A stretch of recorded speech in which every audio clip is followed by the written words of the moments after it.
then she said, I can hear them on the rooftop, and I could hear them going around, and I could hear the bombing and the shooting. I could hear it all the way through the safe room, through the phone. I could hear it in my ears, the way they trying to break in. I was like, these bombings that I'm hearing is them trying to break in? She was like, yes. And I was like,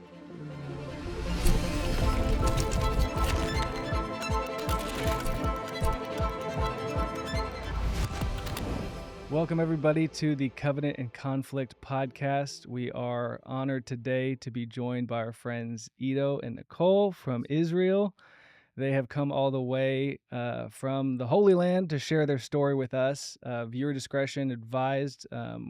We have our friends here, not just from Israel, but from a town called Be'eri, which is right on the border with Gaza. And as you can imagine, they have suffered tremendous loss in this community, and our heart today is to hear from Nicole, who was a member of this community. Family was a member of this community. So viewer discretion advised if you're listening or watching with children. I'm sure we're going to be talking about some hard things, but I was just explaining to them covenant and conflict. Conflict is hard. Sometimes we want to avoid conflict. You might want to skip this episode because it's going to be hard, maybe hard to listen to, but we want to embrace it because this conflict, like Israel, to wrestle with God, we believe when we engage the conflict, that's when we find intimacy with God, and that's when we can find the truth. And so I encourage you to keep listening and be prayerful. So thank you for being here with us. thank you for having us. Thank you. So will you start and just tell us a little bit about yourself, Yeah. Nicole, and where you're from, how long you've been in Israel, and tell us a little bit about Be'eri. Yeah. Well, I was born and raised in Kibbutz Beri to an Australian mother who made Aliyah with her family, and to a Christian father who came as a volunteer to the kibbutz back in the 80s. Uh, the kibbutz is the most serene, wonderful place that you could ever imagine living in. I had the best childhood experience. Everything is so liberal, nature related, great values of sharing. It's very communal, right? Yes, Everyone we all shares. exactly. Your We share neighbors. dining room, we share Yeah. cars, we share holidays, we share grief, Yeah. and we're just like really big community and Yeah. one big family, united Yeah. one. And during the army, I was a combat soldier in a Karakal unit. It's a unit that combines both genders fighting together, males Yeah. and females. After that, I was part of the emergency team response while living in the kibbutz. For the past years, I wasn't living in the kibbutz since I got married and moved out of the kibbutz. Um, yeah, and that's me personally. Yeah. And Ido, you do a lot of work with Be'eri. Did you grow up there? Have you lived there, or you just kind of had a heart for that community? I came to Beri just after the massacre to help. I came for my own anxiety. I was fear for my life. I had a fear for my kids' life. And I felt that I need to go and help. And I just went to the hotel where they were evacuated by the order of the government and started to do whatever needed to be done. Yeah. Well, Nicole, I know that your family, you said you left Be'eri when you got married, but your family was still there. Yeah. And I know it's sure hard for you to talk about, but could you tell us about October 7th? Yes. I know that we all know what October 7th is and what happened October 7th, but it's different when it's your family there and not just seeing something on the news. So can you tell us, what do you remember at that day? Of course. You know, what happened with your family? Of course. Well, fortunately and unfortunately, I wasn't there that Saturday. If I was there, I would probably not be here with you guys right now. Yeah. So I'm sort of grateful for that. But as a fighter, as a part of the emergency team response, it felt like It was the only time that I actually needed to be the kibbutz to protect the loved ones. Yeah. And I wasn't there. But I guess uh, God has plans for me. And this is why I wasn't there. But throughout the day, I was on the phone with my mother. It started, I mean, all of my plans moved from Monday to Friday.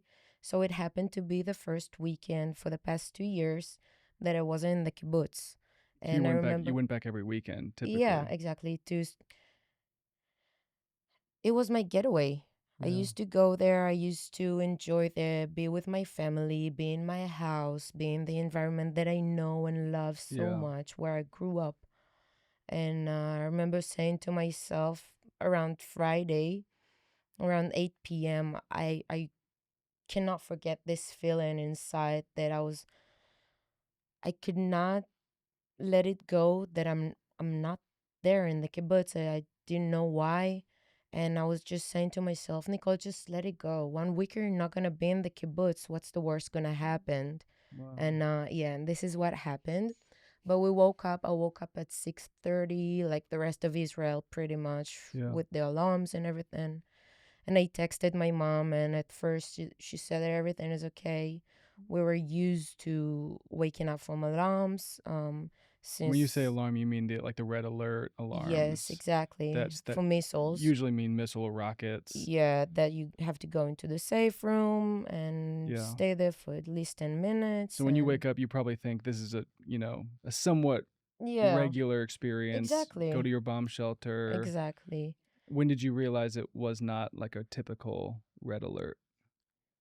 Um, when my mother told me that she was outside with the rest of with her neighbors, and they were just like filming all these missiles and the Iron Dome, like taking them. Yeah.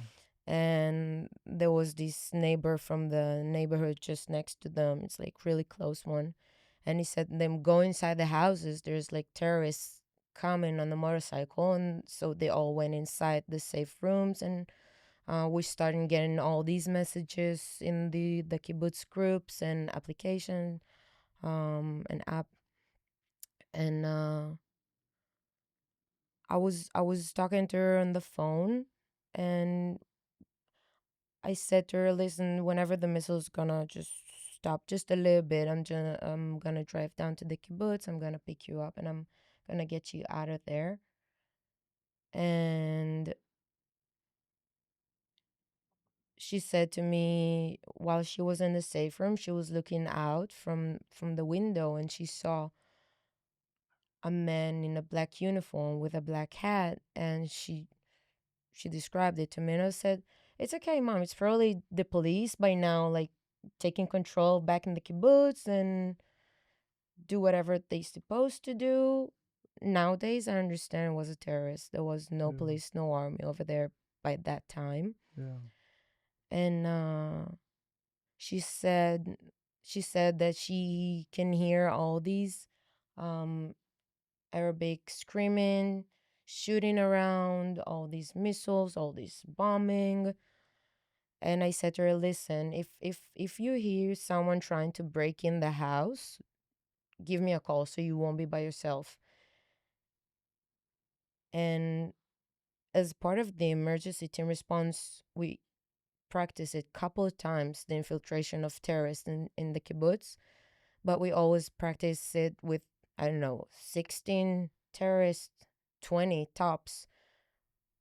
We had over 400 terrorists in the kibbutz. And Kibbutz Beri is like Yes. what, 1,000, 1,200? 12 before the massacre, we Yeah. we used to be 1,200 in a community. We lost 10% of our community, and now we're 1,100.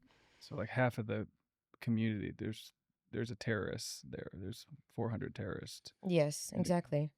It's the odds really weren't in our side. yeah. Um, and then she gave me a call around 11:30, saying that she couldn't hear someone trying to break in from the back door.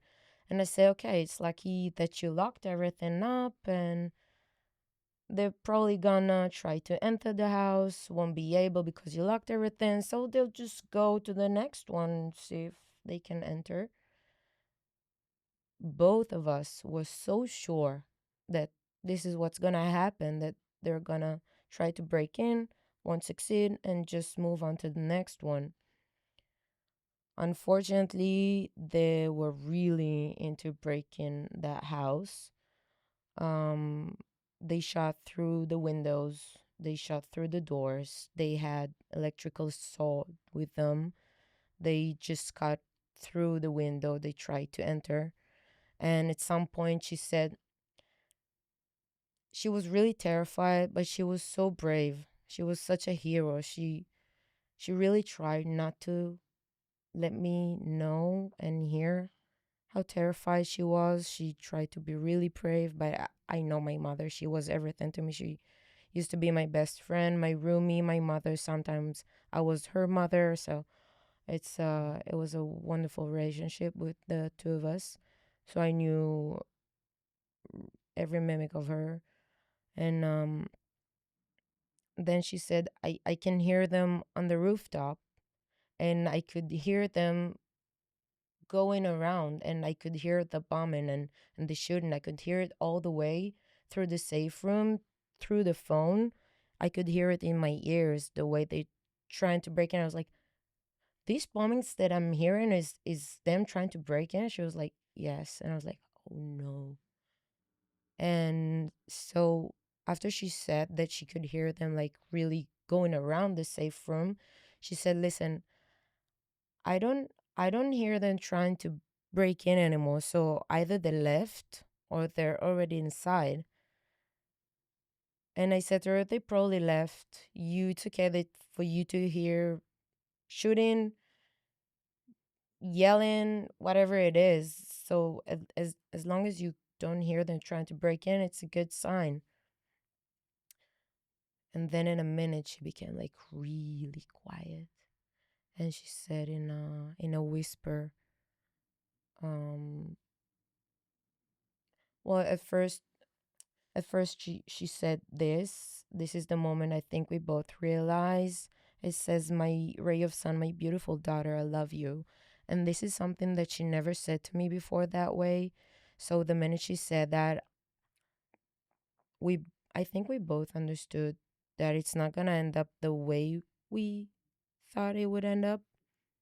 And we said our goodbyes, and after like 2 minutes she became like really quiet, and she said, they're here for me, I'm gonna hang up the phone now. I didn't even understand what she was saying, and she hung up the phone. After that, the terrorist just broke the door, my bedroom's door. The safe room's door was not closed properly because it was sort of broken, and during the weekends that I slept over there, I couldn't even close up the door. So for sure, my mother won't be able to do that. And so six terrorists enter. They shot her twice in the back, and that was the end of it. At first, we thought she was a hostage because we saw all these videos of them kidnapping people from my community, the kibbutz. I was stuck in Yavne, and I'm getting all these videos, and I recognized the streets, the people, and I cannot believe what my eyes are seeing. All these terrorists around my house, in my kibbutz, with my community. And it was really unimaginable what happened over there that Saturday. And for the first 4 days, we thought she was a hostage. So we connected the Australian embassy, and we were looking for her until Wednesday. They called us to let us know that they have found her, and she was dead. Um, in the past, after a couple of days, I managed to find the guy that was there to collect the bodies, so I could see some pictures and understand pretty much what happened over there with her. So, yeah, it was really terrible. I'm so sorry. Thank you for that.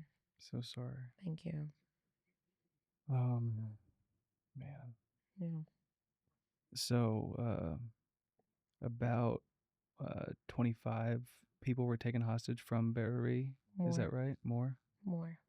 31 people were taken hostage from Beri that day. Tell 10 are still over there. Only 3 might be alive. The rest of them we know for sure. They have been murdered. And 110? 101 people are still at Gaza. Yeah. No, I'm sorry. I was going to say how many people were murdered from Beri? 102 Yes. 102 individuals were murdered from Beri community. Which is about 10% of the whole community. But you should understand it's not our community. It's all the kibbutzim around. We grow up in the school together. We know everybody. For me personally, I lost over 130 people that I know personally. Because all the different kibbutz that are right up on the border, you guys all go to the same places. My language teacher was hostage. Another friend from my class used to be a hostage. Some friends of mine from my class have been murdered in the kibbutzim, like real far from us. But it was all over, and losing 130 people that you know, you can't process it. Yeah. You cannot process it. A human mind and soul cannot contain this terrible stuff after us cherishing life and valuing life so hard, and just going through it. It's I'm so sorry. It's insane. Thank you. Yeah. I can't imagine. Don't. Yeah. Don't try to imagine. Yeah. I mean, what do you do after that? You know, like what? How Being thankful and grateful for everything that I owe. I'm grateful for my daughter. Many people ask me, how is it possible for you to be stronger in faith after October 7th? And for them, I tell them, listen, if I lose my faith now, I have no reason to live for. If I believe that there's no upper hand that made everything happen exactly the way it happened, and it's just like bad monsters did it because they wanted to. Yeah. I don't want to live in that world. Yeah. So for me, I honestly believe that God directed everything. And even though it's really sad and hard, I know that as a community, we're strong, we are resilient, and we have the strength to go through it. Yeah. And if I can, I'm just really glad that I have the strength to leverage it into good deeds, and just if someone to get our hearts closer. And yeah. Well, you know, I don't have any more questions. I don't even know where to go from here, but I know that you're here for a purpose. You're here for a reason. And this is part of what you're talking about is, you know, moving forward, you know, if with hope. You know, our church, we just had a message all about hope and how if there is no hope, what are we moving towards? You know, that's despair, which is what you're saying. Without that, we move into despair. So what is your hope moving forward? And this, it doesn't have to be one answer. You know, what now? You know, what are we looking forward to? What is the hope moving forward? To go back to live in the kibbutz, to see our community rebuilding itself with the help of all these amazing people from all over the world. Yeah. No matter what you believe in, no matter where you're from, people open up their heart, people feeling out pain and grief, and people want to be part of our rebuild. And it's absolutely amazing. And I say this to people, seeing this, that there are people on our side, that there are still, because for me, after experience it, in a way you sort of lose faith in humankind, because you don't understand why how come people can do that. Yeah. And when you see all these good people around you, it gives you back your faith, and it helps you believe that eventually everything is gonna be okay, even though it hurts a lot. Yeah. Um, you get the feeling that everything is gonna be okay one day. Yeah. Not soon, but everything is gonna be okay, and Yeah. just hope for it really hard. Yeah. Well, Ido, I'd love for you to share, because you said you post October 7th you went over to Beri wanting to help, and now you're here because maybe there's a tangible way that we all can help and link arms and rebuild this community. Thank you. First of all, I would like to thank all of your audience for their prayers and support for Kibbutz Beri and for the state of Israel. We're really grateful for your support, and we need it. I think that now the most important thing is to bring back home the hostages that are still left at Gaza Strip. And the first phase for healing for the families and for the communities is to have their beloved ones, the ones that are alive, for a rehabilitation process, and the ones that were murdered by the Hamas ISIS terrorists to proper burial. This is the first thing. The second thing is, in order for the Western Negev to flourish once again, we need a little push. We need your donation to help us rebuild the houses, the homes, the families, the spirit, and we cannot do it alone.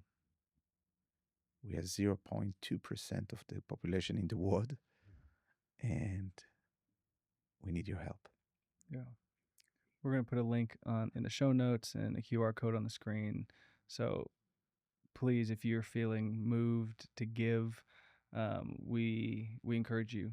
This is a great way to give back, and we as Christians, as I was telling you, there's a unbreakable friendship that we have with Israel and the Jewish people for so many reasons. Yeah. We read the Hebrew scriptures, and we read that God calls Israel his firstborn and the apple of his eye, his special treasure, his beloved.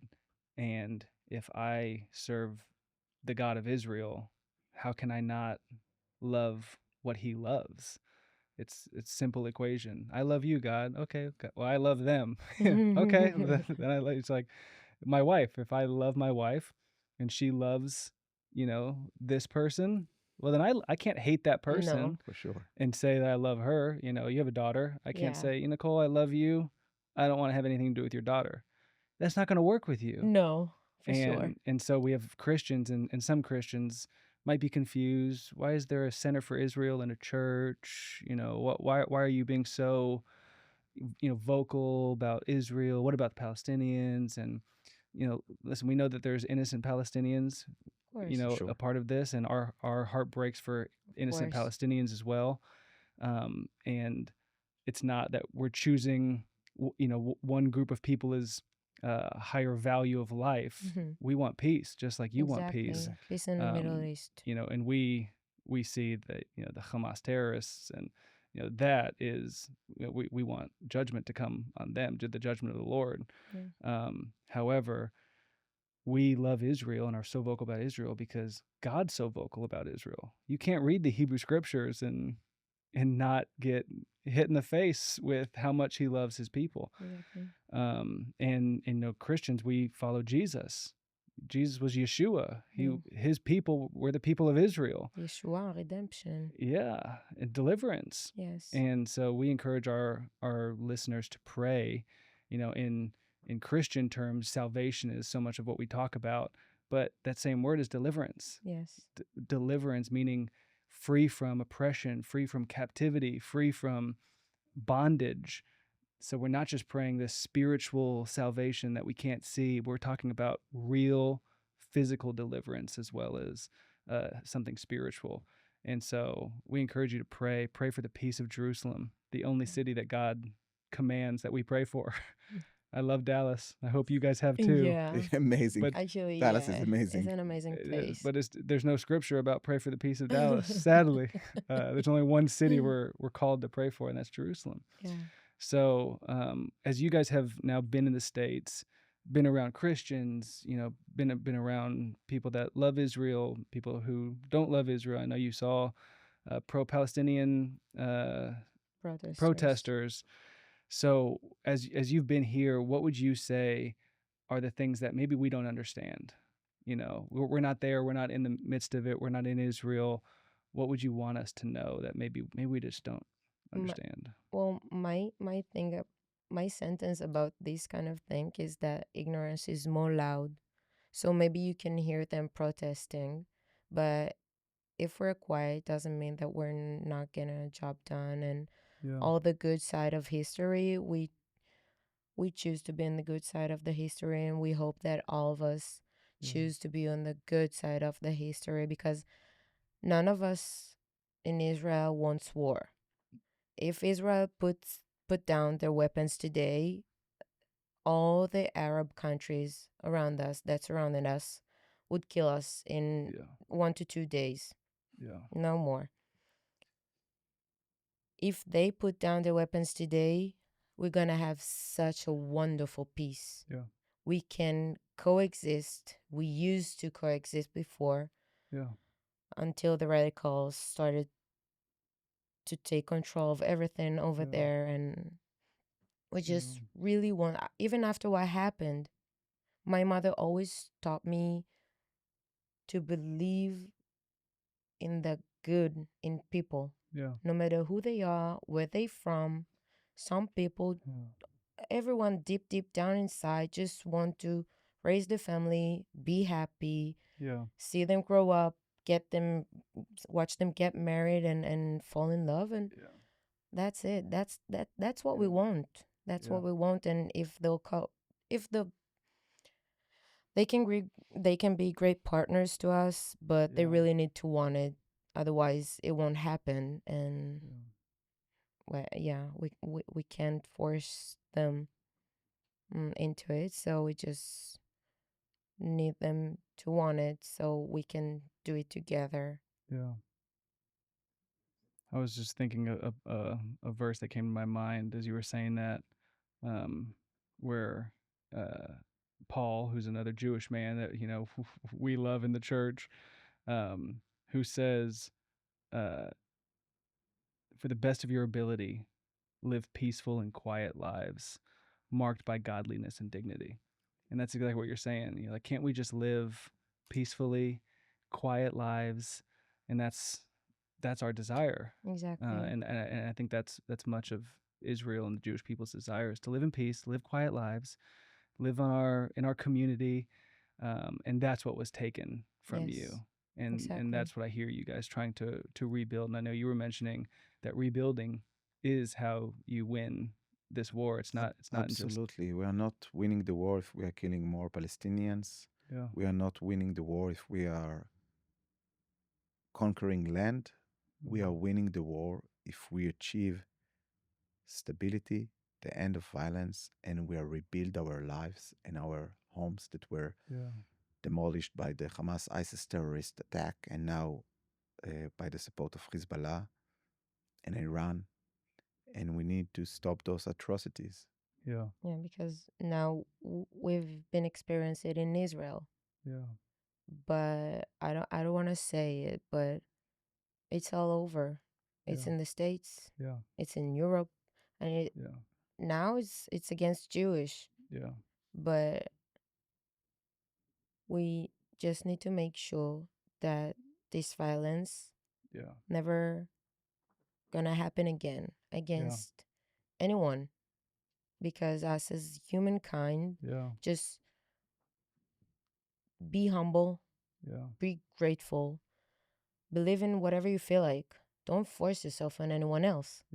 And just like that, if everybody in the world will be just a little bit more humble and take a minute to just reflect themselves first, it'll be such an amazing place to live in. And I just really pray for it and hope for it, that people would understand and start living like that. You can be happy, you can be amazing. Just let people around you live their lives, you live your own, and everybody can be happy together. Yeah. I was on my phone for a second because we just had a group from Gateway go to Europe, and they tracked the Holocaust. So they started in Germany, and then they went to, where was it they went after that? Germany, and then they ended in Poland. They went one other place, Prague, and then they ended in Poland in Auschwitz. And it was just learning the history of the Jewish people and the suffering of the Holocaust, and learning how slippery the slope was. And what you just said and what you didn't want to say is, yeah, they're coming for Jewish people now, but Christians are next, America's next, it's The Israel, West is next. the West is next. Didn't they take the U.S. flag off and burn it and put the pro-Palestinian flag on? Yeah, They for did. sure. Yeah, and they've done that in multiple And they'll continue states. doing that until the government stops them. Yeah. No matter where. Yeah. Well, and it reminded me of this quote, which, some of our friends at Gateway came back, and this quote really, and I'm sure you've heard of it, but this is a pastor in Germany, and he said, "First they came for the communists, and I did not speak out because I was not a communist. Then they came for the socialist, and I did not speak out because I wasn't a socialist. Then they came for the trade unionist, and I did not speak out because I was not a trade unionist. And then they came for the Jews, and I did not speak out because I was not a Jew. And then they came for me, and there was no one left to speak for me." True. And so it's this. We must learn from the history of humankind. Yeah. We must learn from what happened. And what happened in Europe was almost 8 years ago. Yeah. And we already forgotten. Yeah. Too many people forgotten the atrocity of World War II. Yeah. Too many people forgotten what United States had to be, had to be done in order to end this war in Japan in 1945. And even in Germany, which is the administration, the government is pro-Israel, but it seems like the people already forgotten what their ancestor did just 2 generations ago. Yeah. The world is not a nice place. Yeah. Yeah. Well, before we wrap up, I just want to give space. If there's anything that I don't want you driving back saying, I wish I should have said that, or I wish you would have asked this. Is there anything that's just on your heart that you just want to share? It could be practical, it could be philosophical, it could be spiritual, whatever you want to share. I just want to give space for that. I will go first. Yeah, of course. First of all, I would like you to come to Kibbutz Beri to bear witness to what happened there on October 7th. And I would like to invite you to be also part of the rebuilding, to pick up the avocado, to rebuild the houses, to clean the pavements. There is lots of work to be done, and 2025 will be a year of rebuilding. Thank you. Thank you. And for me, just saying thank you for all these kind hearts that we're meeting all over the world. And it's just amazing to see beautiful souls around. And thank you for everybody for your prayers. And no matter what you believe in, no matter where you're from, I believe that whenever someone being spiritual and hope for something, eventually it will happen. And this is all that matters: energy and souls and prayers. And we have our Happy and doing everything for us and controlling everything. So we just need to be grateful and be kind to each other. Be a great human being, and before you think and criticize someone else, just reflect at you first.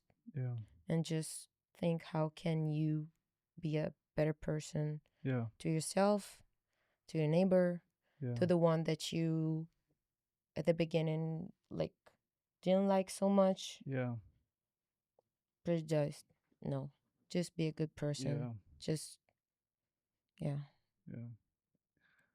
thank you guys so much for being a part of our podcast today, and we hope that it inspires all of us to continue to pray for the hostages, pray for the soldiers, pray for innocent lives, Israeli, Palestinian, that God protects the innocent, and that that there's an eradication of terrorism and a rebuilding of peace, both for Beri and for Israel as a whole.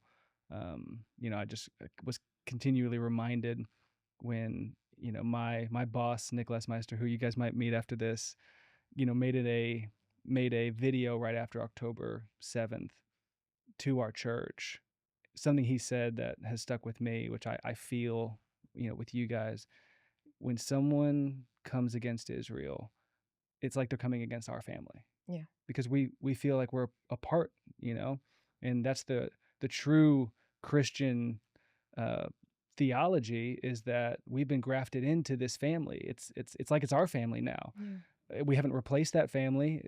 That's bad theology, that we've replaced this Israel and we're God's people. That's terrible theology.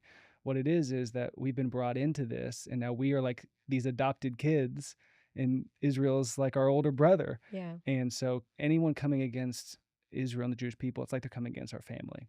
And so that's what we want our church to know and understand. That's what we want Christians to know and understand. And that's what we want our Jewish friends to understand, is that this hurts us because we see you guys as family. Thank you. So whatever we can do to help you guys, again, if you feel led to give, pray, whatever, we all want to take a step to help rebuild and to help bring peace. So thank you guys for coming on. Thank you so much for everything. Thank you. Thank you.